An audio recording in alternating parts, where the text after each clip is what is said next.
and we're going to start by talking about Cristiano Ronaldo, because although it feels like particularly when you've been in, strangely enough, Leanne, we've talked a lot about Ronaldo and the situation at Manchester United because he's done this huge, high-profile interview. It's now gone outside of football media, outside of sports media, and now is in mainstream news reporting. So we need to reflect on that. And it is sort of similar aspects that we've covered over the time. So let's start by talking, first of all, about why on earth he would feel the need to do this right now. Probably to help like engineer him getting out, maybe, I don't know, because it doesn't seem to make any sense for him to be talking like he's speaking. I think that a lot of the stuff that he's said, when you consider the stature of the player and the club and what he's said, one of the things that stuck out to me more than anything is nothing's changed in the whole of the place in 17 years now. You have to only look at, obviously, the owners and Glazers and the fact that the Man United fans have been continually protesting their reign. Is that something that I would look at and think, wow, that's really damning? But I think for him to come out and speak like he has and say what he said, especially the disrespect towards the manager, which I found very difficult, you know, especially when he walked off the pitch, refused to play and then walked off. I thought that was disrespectful. And I think the manager giving him the armband not long after that, maybe the game after, whatever it was, shows that he's got a certain amount of respect for him. But it just, for me, it smacks of somebody that wants to do this final thing, what everybody says, OK, let's go. Let's negotiate and get you out. We'll come back to all the individual points and talk about them in a bit more detail. But just broadly, Leanne, the fact that he's done this interview at this stage, just as we're heading into the World Cup, does that suggest a parting of the ways in January? Yeah, and I think it's a situation that should have been handled, you know, in the off-season, because it's out of control now to a certain degree. And you know I'm the biggest Cristiano Ronaldo fan, but at times this season, you know, I'll defend him all the time, but I can't anymore to a certain degree, because I played for managers I didn't particularly want to play for, I felt disrespected by, but I would never not come on the pitch. When you start walking down the tunnel and making it about yourself, you leave the manager with no choice but to drop you against Chelsea in the way that Ten Hag did. I think Cristiano Ronaldo doing this interview, the timing of it makes absolutely no sense. I think he's a bit out of touch with reality, if I'm being honest, because his legacy, I think, is being tarnished. Because, you know, I don't foresee there being a statue. I don't foresee all those things. Some of the things he has said, you can't deny. You know, the training ground, those types of things. But the way he's gone about it, I've always realised as I've got older, don't act upon emotion. Yes. And it seems to me that he's asked Piers Morgan to this interview when he's feeling in a certain frame of mind, and then he's going to, I think he'll regret this, because if he did the interview after he's left Manchester United, OK, go ahead and do whatever you want, but you're still a Manchester United player, and it really pains me, as you can tell, because it doesn't make sense to me. So that's why it seems like he's doing it because he wants to get him out of there. Yeah, but Manchester United won yesterday against Fulham. Garnacho, 18-year-old, doing well, scoring. Ronaldo's his idol. All of the back pages today, even last night, it was all over the news, is Cristiano Ronaldo. Now, the interview's not even out yet. It comes out Wednesday and Thursday. You know, it's only been snippets that have come out. So I'm going to wait to see the whole thing to make a complete opinion of it. But I think the timing of it is very, very poor. No denying Cristiano Ronaldo is one of the greatest players we've all ever seen. It can, you know, different opinions can say whatever they want, but that's just the way I feel. But I'm really disappointed in this situation. And I feel like it shouldn't be a situation where no one could speak out about him, because it seems like if anyone says anything bad about him, he ignores them. And he doesn't want to talk to them. I've spoken about Cristiano Ronaldo literally live, saying how great he is, how much I love him. But when he's doing stuff like this, I love Manchester United more than I love Cristiano Ronaldo. So, therefore, I have to give an unbiased opinion. And, again, I think he's let the fans down. I really do, and the club, because it doesn't make sense to me on a Sunday night coming out with his snippets, and it's just we're talking about, and the disrespect. Him saying that Ten Hag's disrespected him, it's quite strange. In terms of the coverage of it, officially, Manchester United and Ten Hag in particular have said he's part of our plans, he's an excellent player. Cristiano Ronaldo has been actually quite strong on his social media in refuting any allegations that he was trying to engineer a move away. He's talked about all No one says they're going to move away when they're trying to do it. But he's actually gone out of his way to say reports that I'm asking about this are false, or certainly to imply that with quite cryptic messages. The messaging and the briefing that's been coming through, and you will know about this, Darren, is that from the club, we can't get anybody to buy him. From Ronaldo, there are plenty of people interested, the club won't let me go. And that's why this interview coming at this time is so interesting. Yeah, they're all intangibles. And when in football there are lots of things that happen that it's impossible to prove. Because sometimes when these conversations, you guys both worked in the game, and you both know that there'll be people who will be operating on your behalf who have that plausible deniability. So it's easy for you then to be able to come out and say, it wasn't me. I didn't say that. He didn't approach them on my behalf. I think as far as Ronaldo is concerned, everyone is well versed enough in football to be able to understand how it works now. So I don't think that anyone's in any doubt that there had been approaches made to other clubs, and you only have to look at the many clubs around Europe who said thanks but no thanks to know that there had been conversations ongoing. Where does it leave him? I think he's done at the club. There is no chance he would come back. We've already seen from Ten Hag's demeanour that he will not have somebody who's going to be fair, no manager would have a player back in the squad who's disrespected him in that manner. My understanding is that at United, Ronaldo, when he wants to do interviews, does them. He doesn't wait for anybody to say you can or you can't. He just does them. And I think listen, somebody who works for a national newspaper and in a decision-making process, the interview is superbly executed, and what they've done is they've leaked a little bit, as you've been saying, a little bit of snippets now, and then the whole thing later on in the week. So, and it's designed to keep you engaged. Yeah. So you want to be talking about it. They love that we are talking about it, but we have to be talking about it because this is one of the biggest clubs in the world, and this is one of the biggest players in the world. But there are three things that Leanne said a second ago. The first is that he talks about disrespect, and he actually cited Sir Alex Ferguson. And the irony of that is Sir Alex Ferguson would have ripped up his contract before he'd finished his breakfast on the basis of that interview, because of the disrespect that he'd shown to the club, to the manager, to Garnacho, who should have had his day today, and all the headlines being about him, and to the team. That because we know that Sir Alex Ferguson vetoed an interview that is still not been aired on Manchester United's own television channel. Absolutely. That he wasn't happy about. With Roy Keane, you know, we know that he sold Jaap Stam after Jaap Stam spoke about the internal workings of the club in his book. And I look at this particular situation and I see a player, in my view, who is looking at a team moving on behind him and can't accept it. Garnacho is a future, Anthony is a future, the green shoots of recovery and the team's winning form, 14 wins from their last 21 matches. That's the future, a team working as a team rather than relying on one man.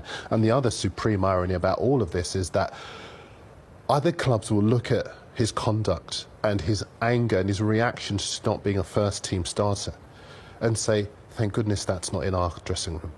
And he's no closer to finding another big European club on the basis of that, because no club would want that in their dressing room. As a fan of Cristiano Ronaldo, like I am, right, I feel like he's made all those people that have said he makes it always about him, that I've had to, you know, shut down for years and years and years when he's taken the fourth penalty because he wants to score the winner, he celebrates his goal. I've been like, no, it's not there. But he's validated all those people now because he's made it about him.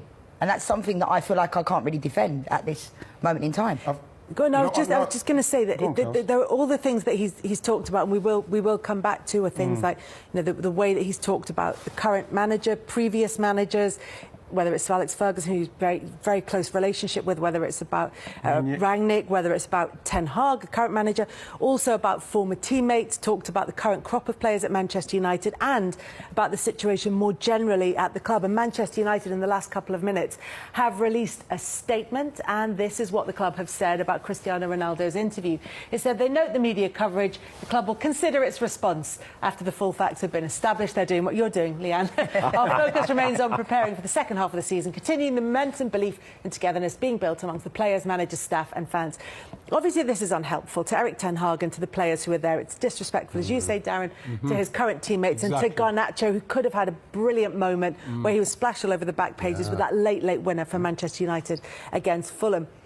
But of the comments that we've heard from the interview, the one that has garnered most sympathy, particularly from Manchester United, the ones about how the club has progressed since Sir Alex Ferguson and David Gill.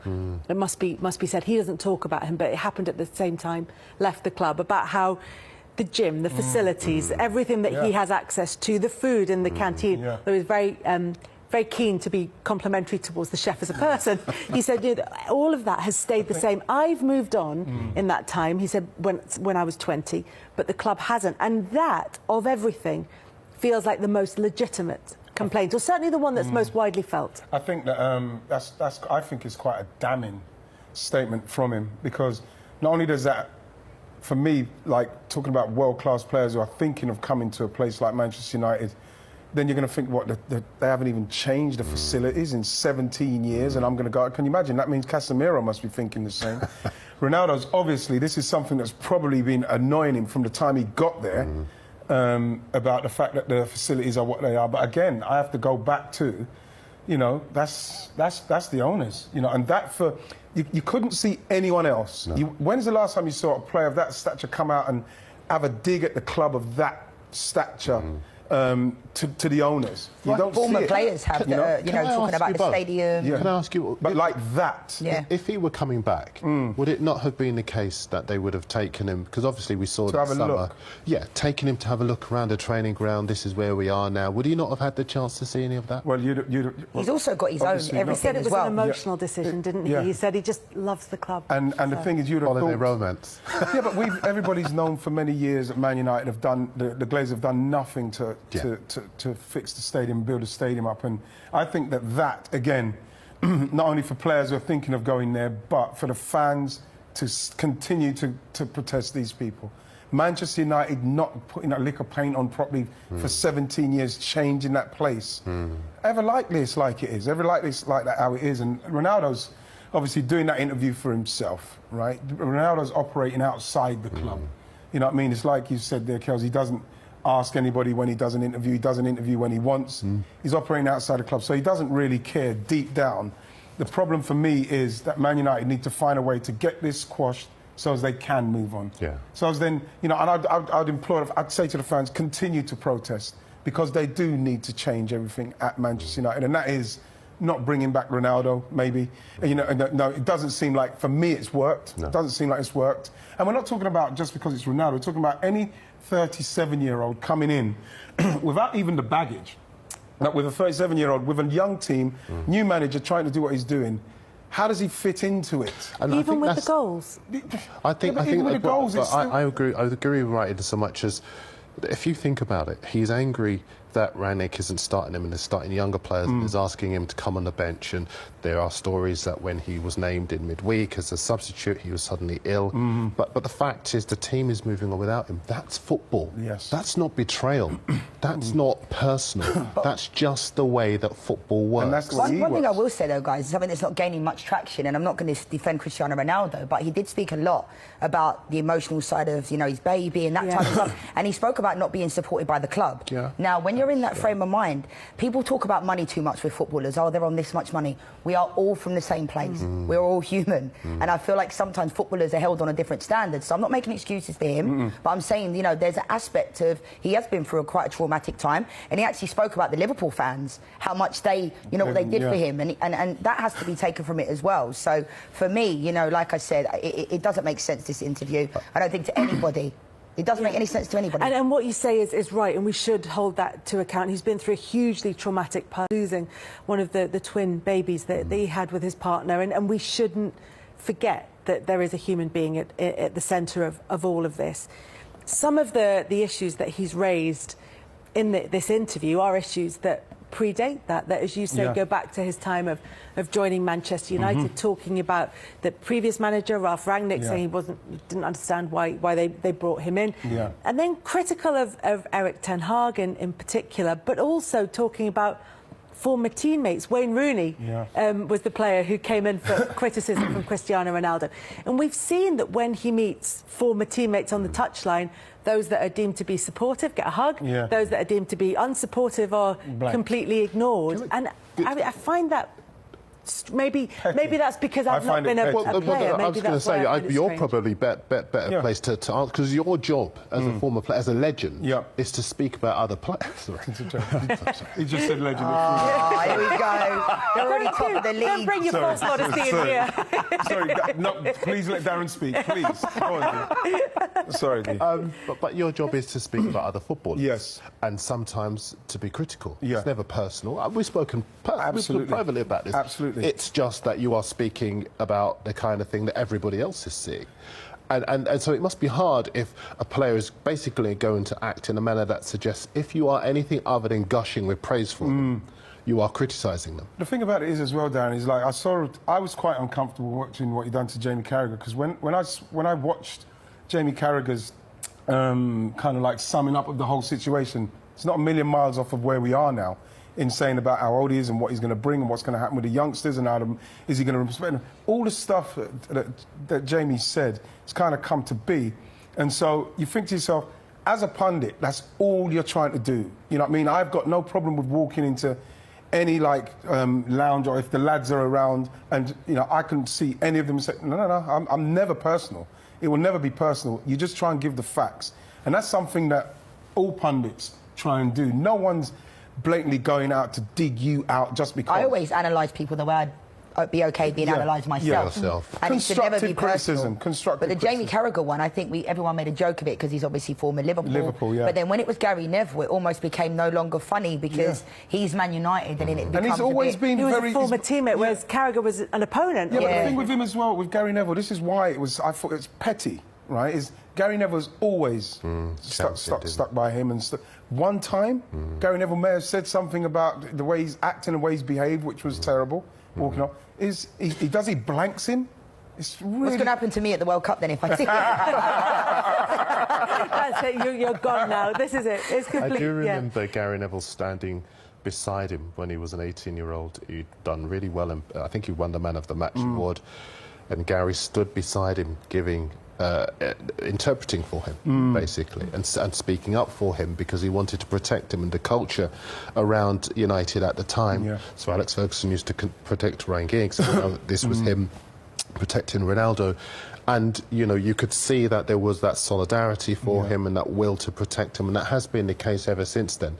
But I think that we are at a place now where he's criticising Wayne Rooney for basically telling the truth. Yeah. That if you look at the other sides in the top six, they are all sides with dynamism, with youth. You look at people criticising Klopp for selling Sadio Mane, and he's 7 years younger than Cristiano Ronaldo, but he recognises you need to keep regenerating the team, and he's brought in a 23-year-old to replace him. You look at City, they're bringing in younger players to replace the players they had. Arsenal, they've brought down the average age of the team. They've got one of the youngest teams in the Premier League. The future is youth. So I don't see it as betrayal. Again, that's football.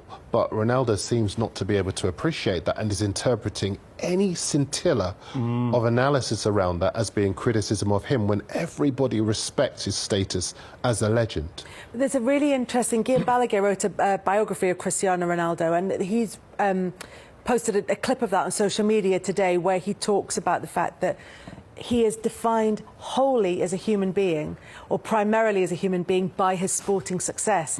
And if that sporting success isn't there, then he feels as a person he is no longer a success, and that attacks the identity of the human being at the centre of all of this, and that makes it particularly difficult to come to terms with the dying of the light, if you like. He's raging against it. Yeah, it's quite a sad situation. It's quite sad when you consider what he's done, what he's achieved up to this point, and for him to not be able to deal with the coming to an end of something. Obviously, it happens to all of us when you're playing. It was happening to me. And you do feel a sense of like, is that it? Or because all you're thinking, and for him, especially with when you read about his youth and the fact when he was 12, Kells, he was taken away from his parents to go and pursue his dream and that, and so he's always been lauded from that age, and that, so he's always kind of been, yes, okay, Cristiano, and it's happened to him. He's not somebody that's used to hearing negativity around him, and so he's somebody that's continually thinking about it. Now he's coming to a place where it is kind of coming to it. That must be difficult for him. It's something that he may need to go and seek like some counselling for. The only reason why I think he feels this way as well is because we were talking about this before. Like, doesn't he have a valid point about he should be playing when you look at Sancho, Martial, Rashford? You know, he's not had I know Rashford's just got picked for England, but debatable as well. So for me, when you look at it from a football perspective, we know Cristiano Ronaldo isn't the same as he was, but he's not an awful footballer all of a sudden. And I feel like everybody's acting like he can no longer kick a football. But there's a when he's not the same as he used to be. It's a different the way they play, Liam, when he's not playing. Sancho hasn't been great. Martial hasn't been great. So if you're Cristiano Ronaldo and you get told midweek Anthony Martial's going to play, who's been injured, had a decent pre-season, been at the club for 7 years. He brings something different than Ronaldo. You know, yeah, I hear what you're saying about Sancho. Right? Sancho's not playing. He's injured as well. You know, Rashford's got his form back. And when they're playing and the way they're playing, it's a different dynamic to the Man United. It's a quicker, sharper Man United. And yes, he scores goals. That's what he does. And I'm not going to... You can't knock that because that's what you want. But at the same time, with Man United and the way that they've now starting to progress, like I watched them against Fulham, they were brilliant. They should have been 3 or 4. They should have scored. Should have finished it. Maybe if he was on, he could have scored those goals. But at the same time, they play a different style of football when he's playing. I don't know, Lee. Do you think that this is about the future of Manchester United and that in the present they're thinking we have to learn to do this without Ronaldo because long term we want to do this in a different way, and as much as he's going to get goals and probably still is going to get goals wherever it is that he ends up. Do you mind? I'll take that because I think numbers that we saw. Sorry. I'll take that. If you look at the numbers that were in the bottom of the screen a second ago, they're brilliant numbers for a fantastic player. But the legacy now from his last 2 clubs is we're glad to see the back of him. And that's really sad. Yeah. I think that Juventus, he was scoring goals, but the team were not doing so well. They're doing better without him. And senior players in that squad have come out and made those comments. Yeah. In the Champions League, they've done badly, but in the domestically, although they'd lost their way under Max Allegri, they're stabilising again. And they've got a younger team where they're bedding in players who are kind of finding their feet. And that seems to be the case with Manchester United as well. And I just think that it is about 2 things. About the future, but also about recalibrating the status of the club, because I think a big part of the reason why they lost their way is because they were obsessed with celebrity, and they were obsessed with commercial popularity, and you know, they're bringing in the Zlatans and the Bastian Schweinsteigers and the other guys who were in the back end of their careers, but they were generating lots of social media engagement and lots of advertisers were being attracted, but they weren't players who were going to drive the club forward. And I think right now it's about younger players who probably aren't going to hit the ground running straight away, but eventually they're going to be guys who are going to drive the club forward.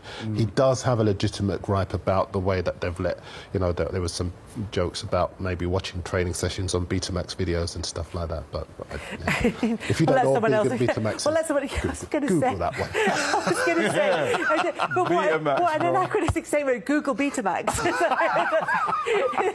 They're not 2 things you often hear together in the same sentence. This grey beard is here for a reason. But look, for Manchester United, they find themselves in 5th place in the table, and there's a real opportunity for them to really push for the top 4, but it looks as though they're going to be doing that without Cristiano Ronaldo, certainly in the aftermath of that interview, although maybe more will come out in the long version of that. It seems unlikely. Well, strange you should mention Ronaldo, who missed today because of illness, but has also done an interview with Piers Morgan. And I've got some of the quotes from the interview in front of us. Piers Morgan said to him, they're trying to force you out. Ronaldo says to Morgan, yes, not only the coach, but the other 2 or 3 guys that are around the club. Morgan says at senior executive level, and Ronaldo says, yes, I felt betrayed. Morgan says, you think they're trying to get rid of you? Ronaldo says, honestly, I shouldn't say that, I don't know, but listen, I don't care. People should listen. I feel betrayed, and I feel that some people don't want me here, not only this year, but last year too. Thoughts? First of all, I'm totally baffled and confused as to why he's done this interview, if I'm totally honest with you. Today, the timing of it, I think it leads you to just how Cristiano Ronaldo is obviously feeling right now and how he's felt all season. We've seen nothing but almost petulance throughout the whole year, with the kind of like walking down a tunnel. Today, supposedly, Well, he said he was ill on the sheet anyway. I don't know what's actually been reported, but now he's doing interviews with Piers Morgan. Look, he's a frustrated player, and I've said from day one, I think that the whole situation has been mismanaged by the club with Cristiano Ronaldo this year. And whether he feels lied to or not, today just don't feel right to me. It feels. I don't think it's going to help him with the Manchester United. I think it's disappointing, to be honest. I mean, he's got nothing to prove. So I can't understand why he would want to put his point across. Maybe his ego's dented a little bit. I think it's a situation where he's not ever been in this situation before. And maybe he doesn't know how to handle it. But you'd like to think there's people around him that would say, you don't have to do this. He's done there now, isn't he? I mean, Erik Ten Hag can't, isn't he?